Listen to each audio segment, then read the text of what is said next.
أعوذ بالله من الشيطان الرجيم.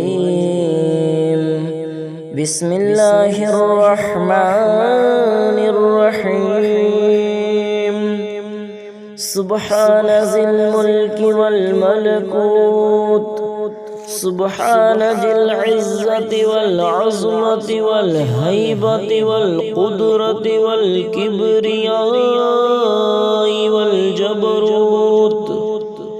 سبحان الملك الحي الذي لا ينام ولا يموت. سبوح قدوس ربنا ورب الملائكة